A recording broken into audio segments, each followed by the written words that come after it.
Olá, seja bem-vinda, seja bem-vindo. Você está no canal Milionariamente. Vamos iniciar um desafio gigantesco, hercúleo quase, de gravar este livro, um curso em milagres. Introdução. Esse é um curso em milagres. É um curso obrigatório. Só é voluntário o momento em que decides fazê-lo. Livre-arbítrio não significa que podes estabelecer o currículo. Significa apenas que podes escolher o que queres aprender em determinado momento. O curso não tem por objetivo ensinar o significado do amor, pois isso está além do que pode ser ensinado. Ele objetiva, contudo, remover os bloqueios à consciência da presença do amor, que é a tua herança natural. O oposto do amor é o medo, mas o que tudo abrange não pode ter opostos. Esse curso, portanto, pode ser resumido muito simplesmente dessa forma: nada real pode ser ameaçado, nada irreal existe. Nisso está a paz de Deus. Capítulo 1. Princípios dos milagres. Não há ordem de dificuldades em milagres. Um não é mais difícil nem maior do que outro. Todos são o mesmo. Todas as expressões de amor são máximas. Milagres em si não importam. A única coisa que importa é a sua fonte, que está muito além de qualquer avaliação. Milagres ocorrem naturalmente, como expressões de amor. O amor que os inspira é o milagre real. Nesse sentido, tudo o que vem do amor é um milagre. Todos os milagres significam vida, e Deus é o doador da vida. A sua voz vai dirigir-te de forma muito específica. Tudo o que precisa saber te será dito. Milagres são hábitos e devem ser involuntários. Não devem estar sob o controle consciente. Milagres conscientemente selecionados podem ser guiados de forma equivocada. Milagres são naturais. Quando não ocorrem, algo errado aconteceu. Milagres são um direito de todos. Antes, porém, a purificação é necessária. Milagres são curativos porque suprem uma falta. São apresentados por aqueles que temporariamente têm mais para aqueles que temporariamente têm menos. Milagres são uma espécie de troca. Como todas as expressões de amor, que são sempre miraculosas no sentido verdadeiro, a troca reverte as leis físicas. Trazem mais amor tanto para o doador quanto para aquele que recebe. O uso dos milagres como espetáculos para induzir à crença é uma compreensão equivocada do seu propósito. A oração é o veículo dos milagres. É um meio de comunicação do que foi criado com o Criador. Através da oração, o amor é recebido e através dos milagres, o amor é expressado. Milagres são pensamentos. Pensamentos podem representar o nível mais baixo ou corporal da experiência ou o nível mais alto ou espiritual da experiência. Um faz o físico e o outro cria o espiritual. Milagres são tanto princípios como fins, e assim alteram a ordem temporal. São sempre afirmações de renascimento, que parecem retroceder, mas realmente avançam. Eles desfazem o passado no presente e assim liberam o futuro. Milagres dão testemunho da verdade. São convincentes porque surgem da convicção. Sem convicção, deterioram-se em mágica, que não faz uso da mente e é, portanto, destrutiva, ou melhor, é o uso não criativo da mente. Cada dia deve ser devotado aos milagres. O propósito do tempo é fazer com que sejas capaz de aprender como usá-lo construtivamente. É, portanto, um instrumento de ensino e um meio para um fim. O tempo cessará quando não for mais útil para facilitar o aprendizado. Milagres são instrumentos de ensino para demonstrar que dar é tão bem-aventurado quanto receber. Eles simultaneamente aumentam a força do doador e suprem a força de quem recebe. Milagres transcendem o corpo. São passagens súbitas para a invisibilidade, distante do nível corporal. É por isso que curam. Um milagre é um serviço. É o serviço máximo que podes prestar a um outro. É uma forma de amar o teu próximo como a ti mesmo. Reconheces o teu próprio valor e o do teu próximo simultaneamente. Milagres fazem com que as mentes sejam uma só em Deus. Eles dependem de cooperação, porque a filiação é a soma de tudo o que Deus criou. Milagres, portanto, refletem as leis da eternidade, não do tempo. Milagres despertam novamente a consciência de que o espírito, não o corpo, é o altar da verdade. É esse o reconhecimento que conduz ao poder curativo do milagre. Milagres são sinais naturais de perdão. Através dos milagres, aceitas o perdão de Deus por estendê-los a outros. Milagres só são associados com o medo devido à crença em que a escuridão pode ocultar. Tu acreditas que aquilo que os teus olhos físicos não podem ver não existe. Isso conduz a uma negação da vista espiritual.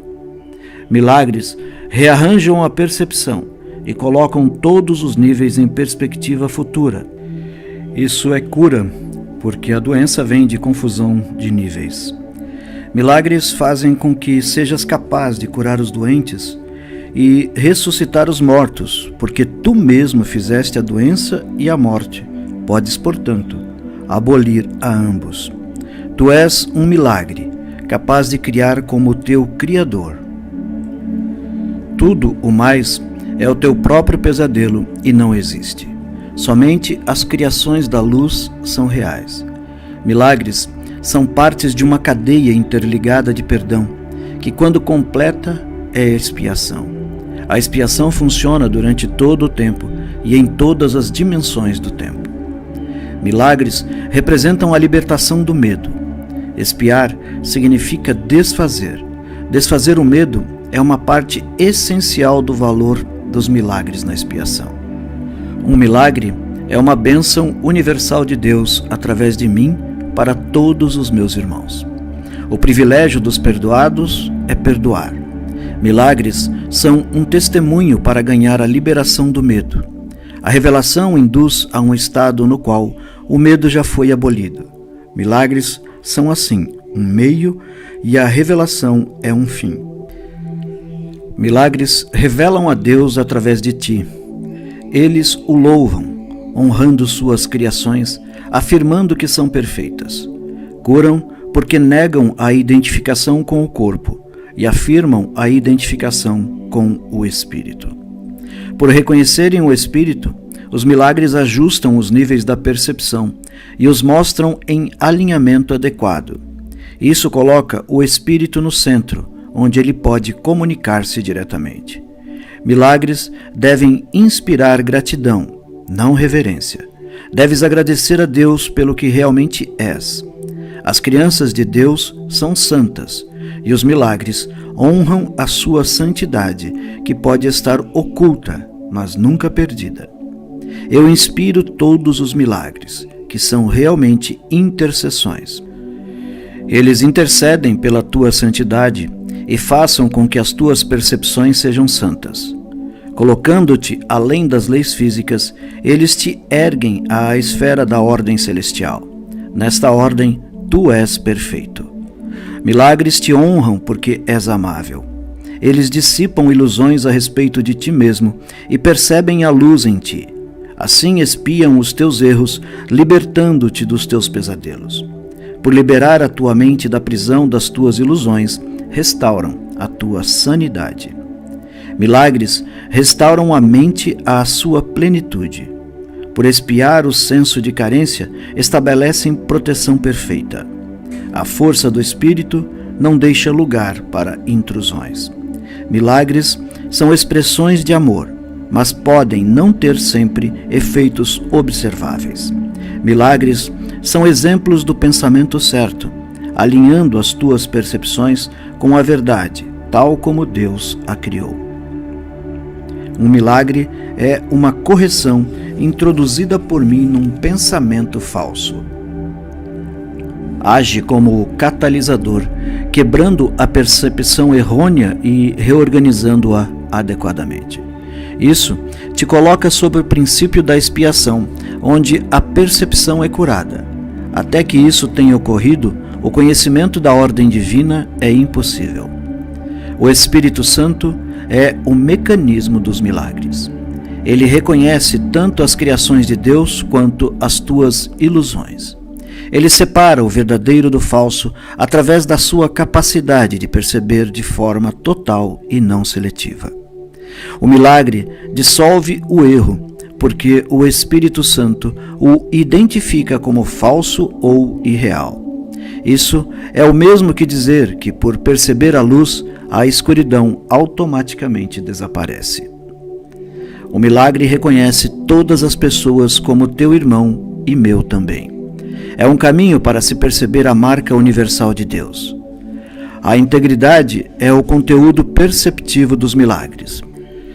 Assim corrigem ou expiam a percepção defeituosa da falta. Uma das maiores contribuições dos milagres é a sua força para liberar-te do teu falso senso de isolamento, privação e falta. Milagres surgem de um estado milagroso da mente, ou um estado de prontidão para o milagre. O milagre é uma expressão da consciência interior de Cristo e da aceitação da sua expiação. Um milagre nunca se perde. Pode tocar muitas pessoas que nem mesmo encontraste e produzir mudanças nunca sonhadas em situações das quais nem mesmo está ciente. O Espírito Santo é o mais elevado veículo de comunicação. Milagres não envolvem esse tipo de comunicação porque são instrumentos temporários de comunicação. Quando retornas à tua forma original de comunicação com Deus, por revelação direta, a necessidade de milagres acaba. O milagre é um instrumento de aprendizado que faz com que a necessidade de tempo diminua. Ele estabelece um intervalo temporal fora do padrão, que não está sujeito às leis usuais do tempo. Nesse sentido, ele é atemporal. O milagre é o único instrumento à tua disposição imediata para controlar o tempo. Só a revelação o transcende. Não temos absolutamente nada a ver com o tempo. O milagre não faz distinções entre graus de percepção equivocada. É um instrumento para a correção da percepção que é eficiente, sem levar em consideração o grau ou a direção do erro. É isso que faz com que ele seja verdadeiramente indiscriminado. O milagre compara o que tu fazes com a criação, aceitando como verdadeiro o que está de acordo com ela e rejeitando como falso o que está em desacordo. Item 2 do capítulo 1. Revelação, tempo e milagres.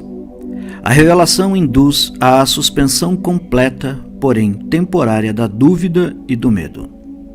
Reflete a forma original de comunicação entre Deus e as suas criações, envolvendo o sentido extremamente pessoal da criação, às vezes buscada em relacionamentos físicos.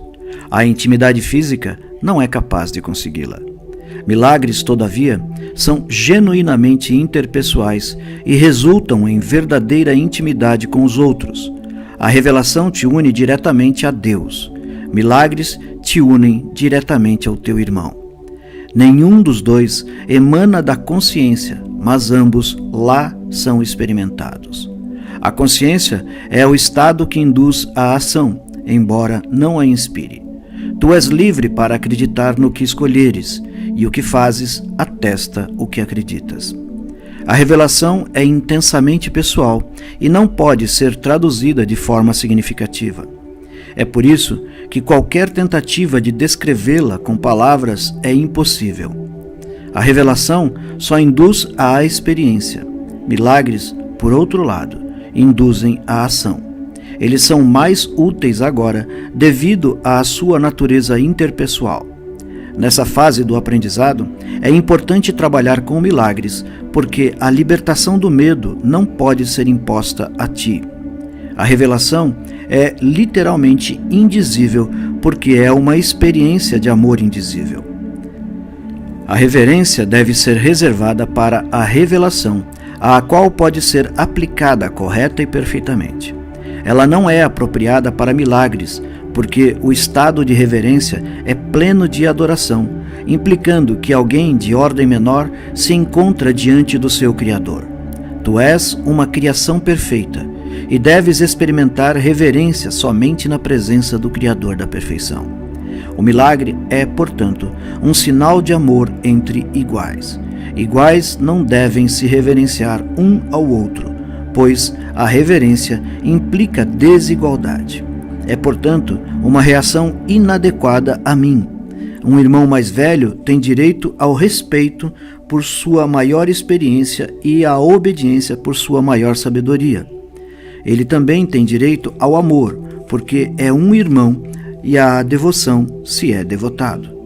É somente a minha devoção que me dá direito à tua. Não há nada em mim que tu não possas atingir.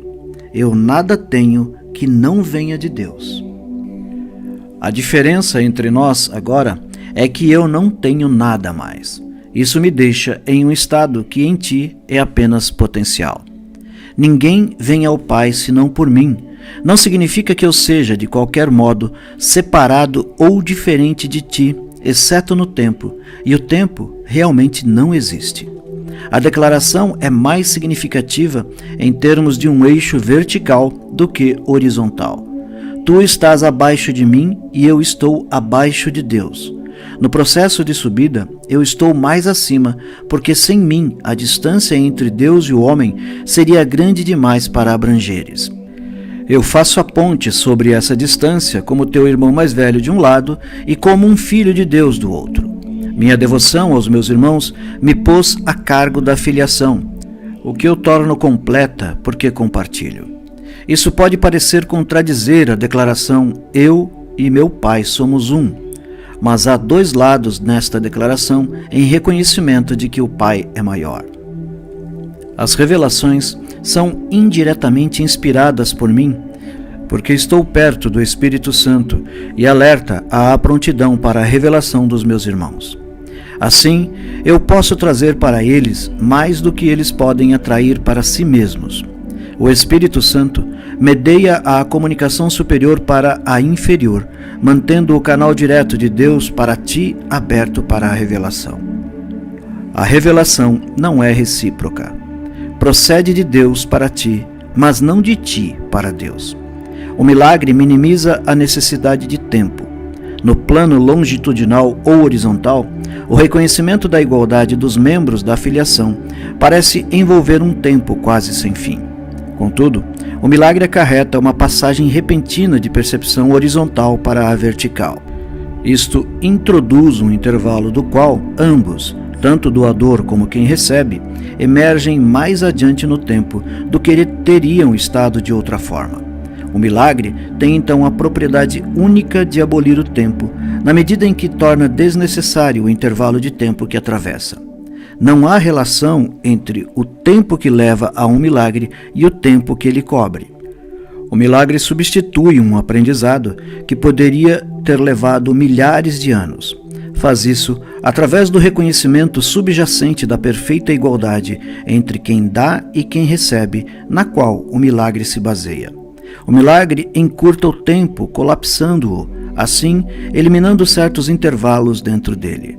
Faz isso, porém, dentro de uma sequência temporal mais ampla. Parte 3 do capítulo 1. Expiação e milagres. Eu estou a cargo do processo da expiação que empreendi começar. Quando ofereces um milagre a qualquer um dos meus irmãos, tu o fazes para ti mesmo e para mim. A razão pela qual vens antes de mim é que eu não necessito de milagres para a minha própria expiação, mas estou no final no caso de falhares temporariamente. A minha parte na expiação é cancelar todos os erros que, de outra forma, não poderias corrigir. Quando tiveres sido restaurado ao reconhecimento do teu estado original, tu mesmo, naturalmente, passas a ser parte da expiação. Na medida em que compartilhas da minha recusa em aceitar o erro em ti e nos outros, não podes deixar de unir-te à grande cruzada para corrigi-lo. Escuta a minha voz, aprende a desfazer o erro e age para corrigi-lo. O poder de trabalhar em milagres te pertence. Eu provarei as oportunidades de fazê-los, mas tens que estar pronto e disposto. Fazê-los vai trazer a convicção dessa capacidade, pois a convicção vem através da realização. A capacidade é o potencial, a realização é a sua expressão e a expiação, que é a profissão natural das crianças de Deus, é o propósito. Passará o céu e a terra. Significa que não continuarão a existir como estados separados. Minha palavra, que é a ressurreição e a vida, não passará, porque a vida é eterna. Tu és o trabalho de Deus, e o seu trabalho é totalmente amável e totalmente amoroso. É assim que um homem tem que pensar a respeito de si mesmo no seu coração, pois é isso o que ele é. Os perdoados são o meio da expiação. Sendo plenos de espírito, eles perdoam em retribuição. Aqueles que são liberados têm que se unir na liberação dos seus irmãos, pois esse é o plano da expiação. Milagres são o caminho através do qual as mentes que servem ao Espírito Santo se unem a mim para a salvação ou a liberação de todas as criações de Deus.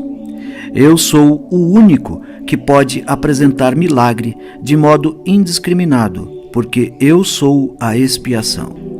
Tu tens um papel na expiação que eu ditar-te-ei. Pergunta a mim quais os milagres que deves apresentar. Isso te poupa esforço desnecessário, porque tu estarás agindo sob comunicação direta. A natureza impessoal dos milagres é um ingrediente essencial porque me capacita a dirigir a sua aplicação. E sob a sua orientação, os milagres conduzem à experiência altamente pessoal da revelação. Um guia não controla, mas de fato dirige, deixando a ti a decisão de segui-lo. Não nos deixeis cair em tentação significa: reconhece teus erros e escolhe abandoná-los, seguindo a minha orientação. O erro não pode ameaçar realmente a verdade, que sempre pode resistir a ele. De fato, só o erro é vulnerável. És livre para estabelecer o teu reino onde achares adequado, mas a escolha certa é inevitável se te lembrares disso. O Espírito está em estado de graça para sempre. A tua realidade é só o Espírito.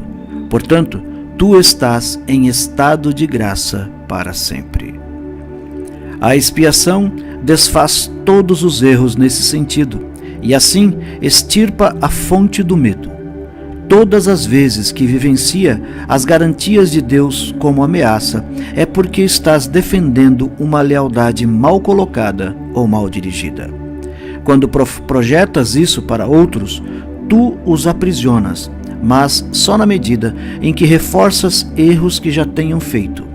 Isso faz com que sejam vulneráveis às distorções de outros, já que a sua própria percepção de si mesmos é distorcida. O trabalhador de milagres só pode abençoá-los, e isso desfaz as suas distorções e os liberta da prisão. Tu respondes ao que percebes, e como percebes, assim te comportarás. A regra de ouro te pede que faças aos outros o que queres que façam a ti. Isso significa que a percepção de ambos tem de ser acurada.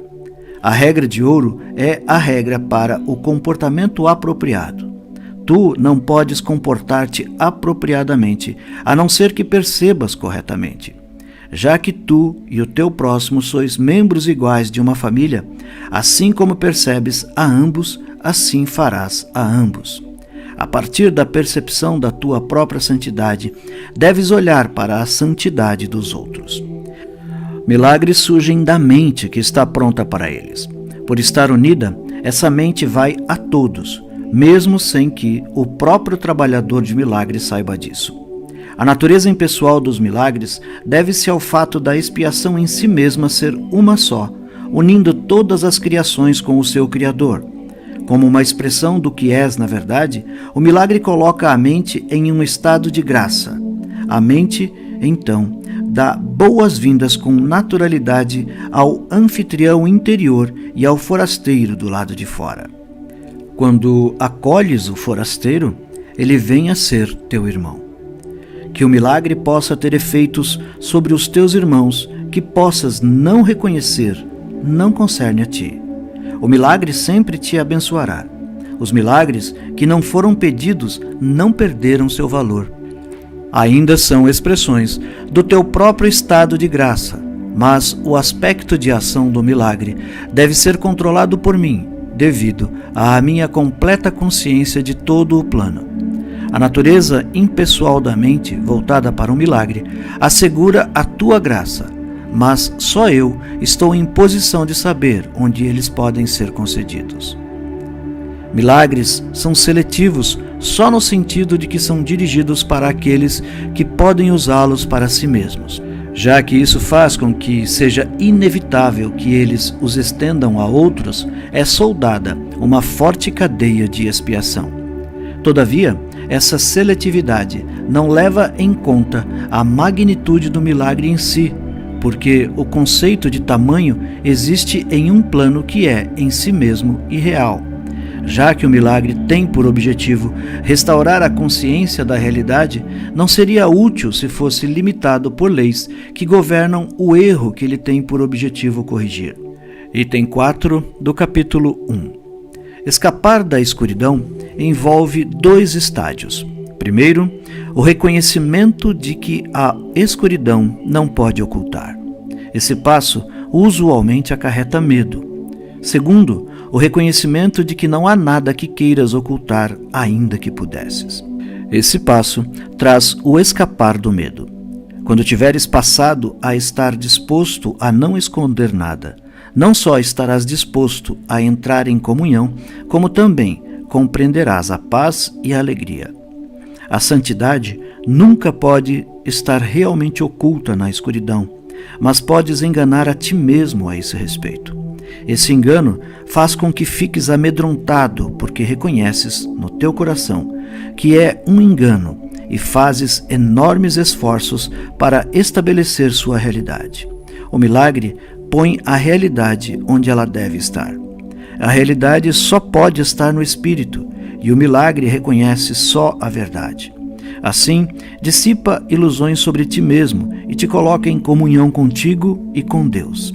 O milagre participa da expiação, colocando a mente a serviço do Espírito Santo.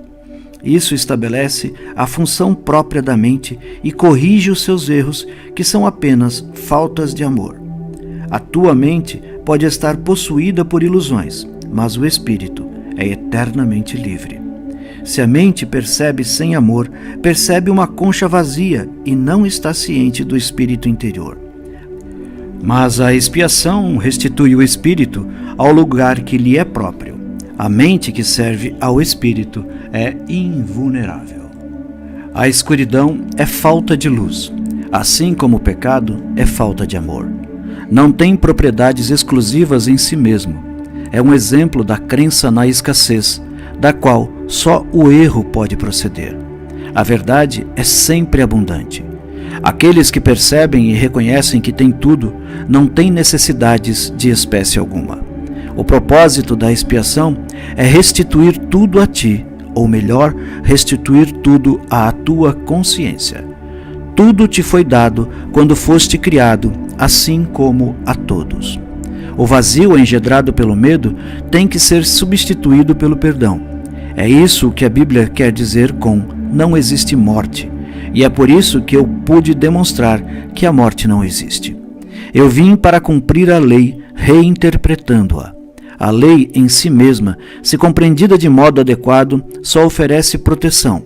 Foram aqueles que não mudaram as suas mentes que trouxeram para ela o conceito do fogo do inferno.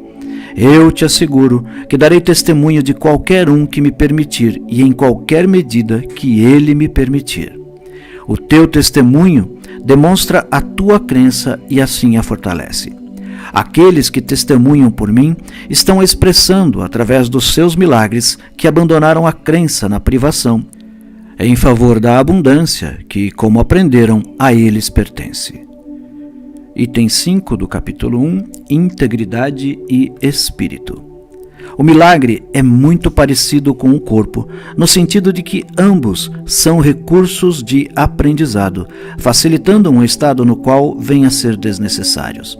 Quando o estado original de comunicação direta do espírito é atingido, nem o corpo nem o milagre servem a qualquer propósito. Todavia, enquanto acreditas que estás em um corpo, podes escolher entre canais de expressão sem amor ou canais milagrosos. Tu podes fazer uma concha vazia, mas não podes deixar de expressar alguma coisa. Podes esperar, adiar, paralisar a ti mesmo ou reduzir a tua criatividade a quase nada, mas não podes aboli-la. Podes destruir o teu veículo de comunicação, mas não o teu potencial. Não criaste a ti mesmo. A decisão básica daquele que tem a mente voltada para o milagre é não esperar no tempo mais do que o necessário. O tempo pode desperdiçar, assim como ser desperdiçado. O trabalhador de milagres, portanto, aceita com contentamento o fator de controle do tempo. Ele reconhece que cada colapso de tempo traz a todos mais para perto da liberação final do tempo, na qual o Filho e o Pai são um. Igualdade não implica em igualdade agora. Quando todos reconhecem que têm tudo, contribuições individuais à afiliação já não serão mais necessárias. Quando a expiação tiver sido completada, todos os talentos serão compartilhados por todos os filhos de Deus. Deus não é parcial. Todas as suas crianças têm seu amor total e todas as suas dádivas são dadas livremente a todos por igual. Se não vos tornardes como as criancinhas, significa que, a menos que reconheças plenamente a tua completa dependência de Deus, não podes conhecer o poder real do Filho em seu verdadeiro relacionamento com o Pai. O especialismo dos filhos de Deus não brota da exclusão, mas da inclusão. Todos os meus irmãos são especiais. Se acreditam que são privados de alguma coisa, sua percepção vem a ser distorcida. Quando isso ocorre, toda a família de Deus ou a filiação tem seus relacionamentos prejudicados. Em última instância, cada membro da família de Deus tem que retornar. O milagre chama cada um a voltar porque o abençoa e o honra, mesmo que ele possa estar ausente em espírito. De Deus não se zomba, não é uma ameaça, mas uma garantia. Ter-se-ia zombado de Deus caso faltasse santidade a qualquer uma de suas criações? A criação é íntegra e a marca da integridade é a santidade. Milagres são afirmações da filiação, que é um estado de completeza e abundância. Qualquer coisa que seja verdadeira é eterna, e não pode mudar e nem ser mudada. O Espírito é, portanto, inalterável, porque já é perfeito, mas a mente pode eleger a que escolhe servir. O único limite imposto à sua escolha é que não pode servir a dois senhores. Se escolhe fazer as coisas deste modo, a mente pode vir a ser o veículo pelo qual o espírito cria segundo a linha de sua própria criação. Se não escolhe livremente fazer assim, retém seu potencial criativo, mas coloca-se sob um controle tirânico ao invés de controle da autoridade. Como resultado, ela a aprisiona, pois tais são os ditames dos tiranos. Mudar a tua mente significa colocá-la à disposição da verdadeira autoridade. O milagre é um sinal de que a mente escolheu ser guiada por mim a serviço do Cristo. A abundância de Cristo é o resultado natural da escolha de segui-lo. Todas as raízes superficiais têm que ser arrancadas, pois não são suficientemente profundas para sustentar-te. a ilusão de que raízes superficiais podem ser aprofundadas e assim te servir de apoio é uma das distorções em que se baseia o reverso da regra de ouro. À medida que se desiste dessas fundações falsas, o equilíbrio é temporariamente experimentado como instável. Contudo, nada é menos estável do que uma orientação invertida de cabeça para baixo, e nada que a mantenha invertida pode conduzir a uma estabilidade crescente. Item 6 do capítulo 1. A ilusão das necessidades. Tu, que queres a paz, só podes achá-la no perdão completo. Ninguém aprende a menos que queira e acredite que precisa do aprendizado de alguma forma.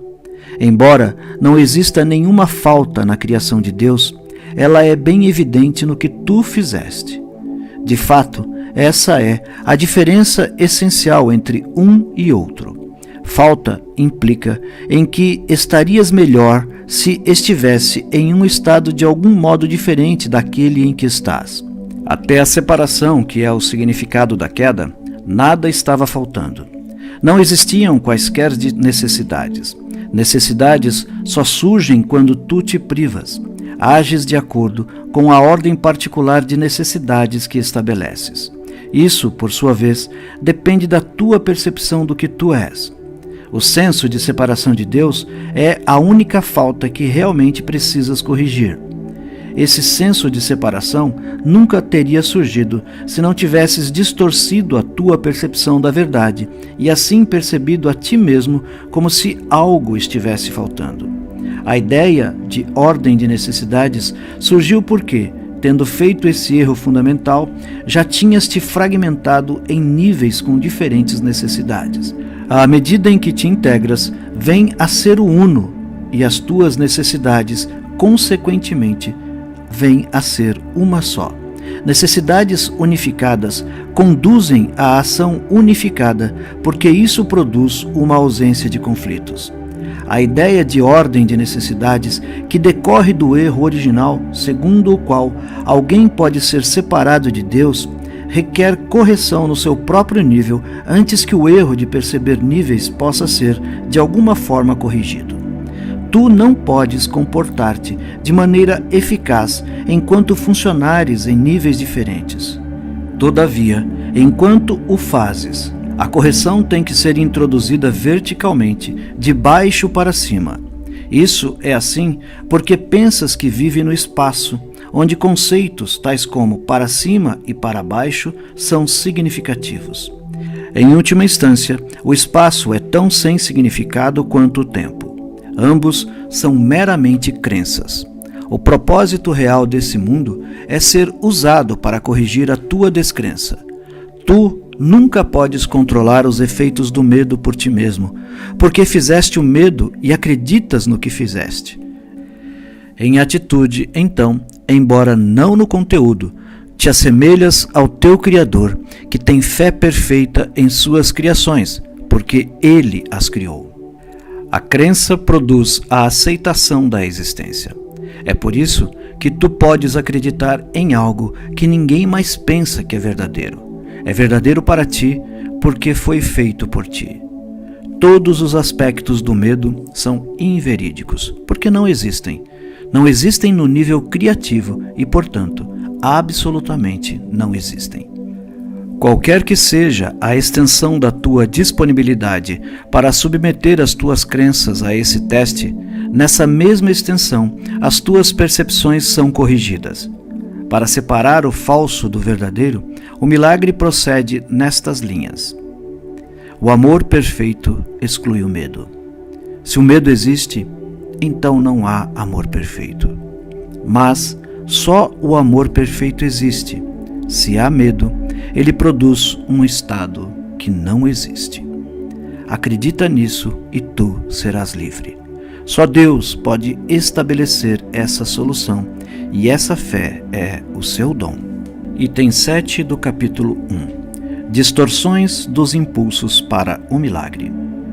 As tuas percepções distorcidas produzem uma cobertura densa sobre os impulsos para os milagres, fazendo com que seja difícil para eles alcançarem a tua própria consciência.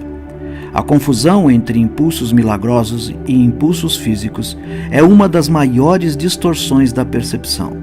Os impulsos físicos são impulsos milagrosos dirigidos equivocadamente.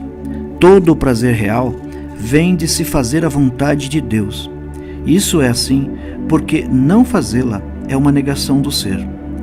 A negação do ser resulta em ilusões, enquanto a correção do erro traz a liberação disso. Não enganes a ti mesmo, acreditando que podes te relacionar em paz com Deus ou com teus irmãos, através de qualquer coisa externa. Criança de Deus, tu foste criada para criar o que é bom, o que é belo e o que é santo. Não esqueças disso. Por pouco tempo, o amor de Deus ainda tem que ser expresso através de um corpo para outro, porque a visão ainda é tênue. A melhor forma de usar o teu corpo é utilizá-la para te ajudar a ampliar a tua percepção, de modo que possas conseguir a visão real, da qual o olho físico é incapaz. Aprender a fazer isso é a única utilidade verdadeira do corpo. A fantasia é uma forma distorcida de visão. Quaisquer tipos de fantasias são distorções, porque sempre envolvem a torção de percepção em irrealidade. Ações que brotam de distorções são literalmente as reações daqueles que não sabem o que fazem. A fantasia é uma tentativa de controlar a realidade de acordo com necessidades falsas. Torce a realidade em qualquer sentido e estás percebendo de maneira destrutiva. Fantasias são um meio de fazer associações falsas e tentar obter prazer através delas. Mas embora possas perceber associações falsas, jamais podes fazer com que sejam reais, exceto para ti mesmo.